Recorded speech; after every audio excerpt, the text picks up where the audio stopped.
Hello and welcome to Creative Flow Evolution, where creativity has no boundaries. Now, did you know that over 80% of people spend their lives filled with stress and anxiety for how they're going to spend the majority of their working life? Did you also know that consistent stress, reduces lifetime expectancy? At the same time, for those people who find passion and purpose of their work or work in an environment, have significantly less stress response than those who don't. So the question is, how can we find passion and purpose in our work if what we do for a living we're uncomfortable with, or we find it over stressful or overwhelming? In this video we're going to talk about how to build harmony within our current working situation, manage stress for our own health and well-being, and to hold the energy within us so we can pursue what we want in life, if we want to make change, that is, of course. So if you want to find out more about this, keep watching.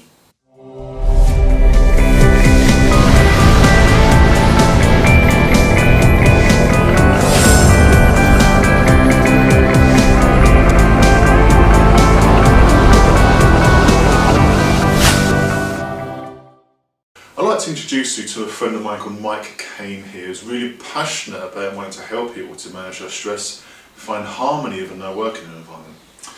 Now, Mike here himself is an NLP practitioner, a hypnotherapist, and his vision is to help as many people as possible to find harmony and flow within their work, which is fantastic because it's what Creative Flow Evolution is all about. Now, Mike, welcome to Creative Flow Evolution. Thank you. Could you give us a bit, myself as well as the wonderful audience with us, background behind how you became passionate about wanting to help people manage their stress? No, I certainly can do, Paul. Now, I've spent many years within the financial services industry, working within a high pressurised environment. Yes. Now, when you are working in that environment and not particularly being aware of how your environment is actually affecting you, yes, on a day-by-day basis, it's hard to actually to figure out exactly what's going on within yourself. Of course. Now, spending those many years within that industry, I wasn't particularly aware of what the stress was actually doing to my body. Oh, yeah. Now, the long-term effects from the back of that is that I've developed Crohn's disease. Yeah. So it's a life-changing event for me, effectively. And from the back of that, I've had to change my lifestyle, how I eat, how I think. Yes. Yeah. Overall, and also just generally being aware of what the stress can do to me if I do not actually manage it on a long-term basis.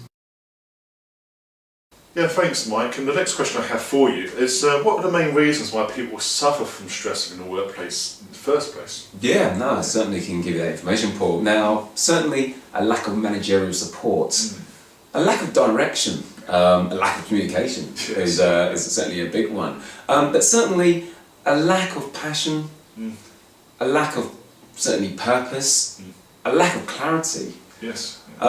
Work-related, certainly bullying and violence is also within that. Yeah. Now, the Health and Safety Executives report for 2011 and 2012 that 428,000 people take time off work for work-related stress. Do you know what, this subject has helped me really recall what I've learned over the last 19 years, and boy, my life's disappearing quickly. And I've worked in so many different organisations, managed teams within highly stressful environments, and I've had to learn how to cope with stress in order to do the work correctly.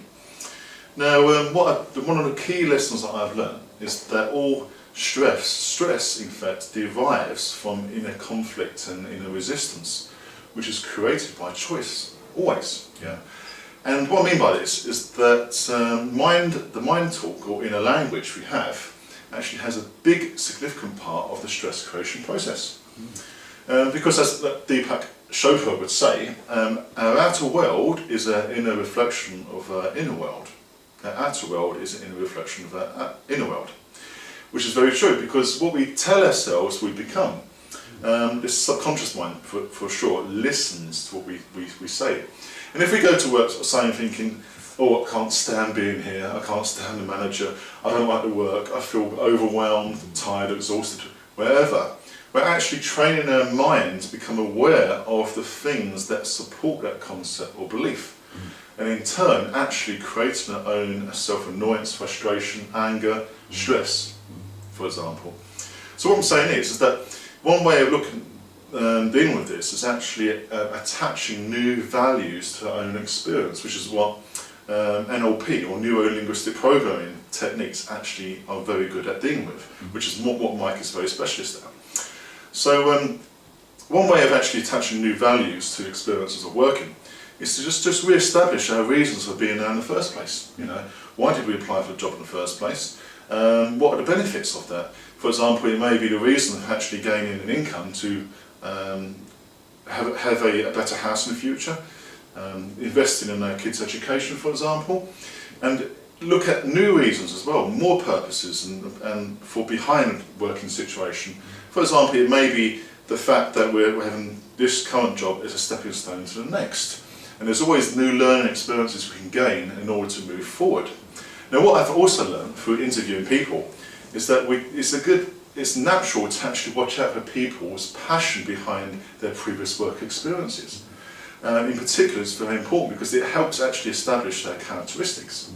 So the message I'm looking to put across here is that the more we're able and capable to accept where we currently are and keep our own energy and flow, much more capable of actually moving on to new directions, new passions, new careers if necessary. So, having said that, is there anything you'd like to share on this concept at all? Yeah, no, I think certainly, Paul. Certainly that thought of actually being preoccupied in your current situation, the thing that's keeping you stuck, just remembering your passion. Or maybe you're not too sure of what your passion is. Just think about what's currently going on in your environment. Yes. What is it that you actually love doing? Yes. What's the thing that actually drives you forward every day? You know, whatever it is, think about that just to help you move along. Having a plan, ultimately, is the thing. And just remembering what it is. It could be your current situation, your current learnings, is the thing that's leading you more towards your passion. So just think about it. What is it that you actually love? Ask yourself that question. What literally gives you that buzz? The first thing of the day, maybe when you wake up, what is the thing that puts a smile on your face? That gives you that feeling, the thoughts, that makes you happy, that makes you smile. And then create and start putting a plan in place to lead you more towards the goal, your purpose, your plan, where you really actually want to go. And I think what you just said there is really important because, again, what really helped me in certain jobs and situations is that having a plan in the background is not to lose touch with other important things in life. For example, my music, kept that going. I planned gigs in the future, rehearsals with the band, etc. As long as I had my interest outside the working environment going to some degree in one way or another, I never had any resistance or reluctance to do my normal day job during the daytime because I knew it was working in the background. So what you said about forward planning is extremely important in that respect. In this part of the video, what we're going to do here is really blast out loads of creative ideas to create harmony within a working situation. So Mike, would you like to kickstart this off? Yeah, no, I certainly would do, Paul. Now, a few things that can actually help you to create the harmony within your workplace is things such as being aware, mindfully aware of what's going on in your environment. So, the thoughts, the feelings that come to you at that particular point in time. Yeah, because self-awareness, like we mentioned earlier, is that we've got to be aware of the values we attach to experience and giving ourselves the opportunity to re-establishing purpose behind what we do. I mean, another one I want to share is for definite is actually drinking lots of water, because water actually hydrates the brain and in turn it increases our concentration and keeps the energy as well. And especially, I don't know why, but a lot of people don't seem to be aware that most headaches are created because of lack of energy, lack of water in our system. So keep hydrated and get yourself a flask, keep sipping water throughout the whole day. Tea is okay, but natural water is much better, more easily absorbed. Yeah, no, certainly. And I think one of the things to be definitely to be aware of is, certainly stay away if you can from caffeine. So coffee, for example. True. Yeah. Which is not particularly great for the mind. So in terms of how you will actually feel. So yes, certainly as Paul says, have a bottle of water, sip water throughout the day, certainly to keep yourself hydrated. And I think what's really important as well is to have mini breaks, planned mini breaks. Yeah. So if you want to start off a project like a task, aim to complete it. Well, there's actually a technique called time boxing where you plan your tasks ahead in the day and time them in between different time slots and really hit it out with full focus and concentration. But then also have planned mini breaks, like 5-minute mini breaks every 40 minutes or so, or an hour, to get off the computer, walk away, stretch, exercise, talk to people, drink more water, get back into it. Really important. Yeah, no, certainly, Paul. No, you rightly say that as well. Certainly, depending on where you are, whether you are in an office or elsewhere, you certainly need to have that time away from what your daily tasks are. Yes. Certainly, time management is a major thing. Having a to-do task, a pad, for example, having that created. So, for example, at the end of your working day, maybe, no doubt, just write out exactly what it is that you want to do the next day and you would like to get completed the next day. True. Declutter the mind, so you can have certainly a peaceful sleep at the end of your working day. I think something else as well. Sorry, Paul. Yeah, no, true. What you just said there is that actually, when you actually write down a to-do list, you actually create an opportunity, like you said, is to declutter the mind, because people have stress when things keep overriding in their mind. But if you write it down on paper, you're getting it off the system as such. And also, like Brian Tracy would say, if you write down your top 10 tasks for the next day, not only you're offloading, your thinking forward process actually helps resolve any problems you have. So planning really is a resolution process. And if you write down your top tasks for the following day, night before, the subconscious mind works on them as if it fits the puzzle during your sleeping time. So you're able to actually feel more confident the next day. Yeah, no, I think certainly also as well, leading on from that, is that if you actually do the most hardest tasks, the ones that most people actually tend to leave towards the end of the day, if anything else, just purely because of the fact that it seems easier to do that and to do the actual easier tasks. So maybe, if you can, within your to-do list, put the most hardest task, the one that's going to take you the longest to do, possibly. It may not necessarily take that long to do. True. But, from your mind, you actually believe that it's the hardest task and you actually try to avoid it. So don't avoid it, tackle it head on and get that hardest task out of the way. And no doubt, that will actually make you feel a lot better about yourself and alleviate the stresses that you may feel if you tackle it head on. Tackle the hardest thing most. True. Do you know what you're saying here? It actually helps me think that what you resist persists. Because if you've got a big task sitting there, it's on your conscious and it's zapping your energy away whilst it's sitting there. Yeah. And so what Mike is saying really is a good thing to do. So if you tackle it first in the morning when you're more likely you're going to have most energy, you're actually dealing with the most important task that's likely to have the bigger impact, like the 80-20 rule, such me exists in time management practices. When you're dealing with putting your energy on the highest impact task, which gives better results. And then you're more free to actually deal with the forward task later. And you feel, it actually improves confidence as well that you are achieving, because you achieve the main task first from the day. Yeah, definitely. So I think that's certainly an idea, if you haven't done so already, to take that one forward. I think that's a great idea, Paul. And another way is actually really think about taking full advantage of your lunchtime breaks. I don't understand why people don't do that, because break times are break times, meaning actually get away from the computer, get away from the office, get fresh air, walk around. You'll find a massive difference in your energy when you get, especially if you get near nature, walk around the park, etc. And another one to do is actually really listen to piano music, relaxing music, if you're allowed to in the workplace. I mean, it enhances productivity, because it helps keep your state of mind in a certain practice. And for certain, what helps me is play the piano a lot. Any more? Yeah, no, I think certainly for me, certainly doing exactly what you do, getting away from the desk, having a walk. For me, taking my eyes away from the computer and what is generally going on.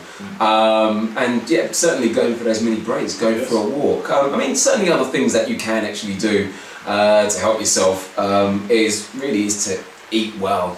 You need to eat well, you need to sleep well. And those are the things that's going to help you, certainly to keep you highly energised also as well, and to complete your tasks. And also as well, another thing, maybe take different types of exercise. Maybe it would be going for a walk in the park, maybe you want to go for a run. You know, whatever it may be, whatever it is that you actually will help you to feel as though you are breaking away from your normal day-to-day working life. True, I mean, variety helps becoming unstuck, isn't it? Because people really want to naturally experience variety in life. And the other thing to do, like I mentioned about food earlier, is when you're suffering from stress, it's a good time to boost up with vitamin C, vitamin B, especially if it's supplements, whatever. It's really important, because what it does actually helps our bodies to actually deal with stress more. And what our bodies experience, the mind experiences, for sure. Yeah, no, certainly. And another thing as well, really, you want to really be careful of is actually to avoid drinking coffee, for example. Anything such as that. Sugary foods, you really want to have something which is actually not going to send you up and then bring you back down very quickly, because that certainly doesn't help. Sure, I think we've given plenty of ideas here, and if you click on this link here, it's got an image in front of my hand here, you can actually connect to us and actually ask us questions or give us any views or even more ideas on how to harmonise work as such. And to summarise the video, we've given you plenty of opportunities and tips on how to manage stress. And the main concept is that if we find passion and purpose in our working environment, and by establishing new values to it, we can actually cope much better and actually see things differently for our experiences. So thank you, Mike, for sharing your experience and expertise in the subject. And thank you, audience, for watching this. And we'll look forward to listening or hearing from you and your questions as such, because we definitely will apply to them. And another thing is that if you subscribe to the website Creative Flow Evolution, again using the link in front of me here, this is brilliant technology. The image does actually work, it pushes you to the actual website. You can actually download some relaxing piano music that I've been creating as part of the project. And it's all free, of course, and I'm going to add on more music as the project goes along. So thank you, Mike, for coming here and talking about this subject, and thank you for listening, and keep creating what you love. And anything you'd like to say? No, I'd just like to say thank you very much for watching and taking the time actually out of your, no doubt, busy schedule to actually watch myself and Paul today. So thank you, and make sure you have a great day. Thank you, and all the best.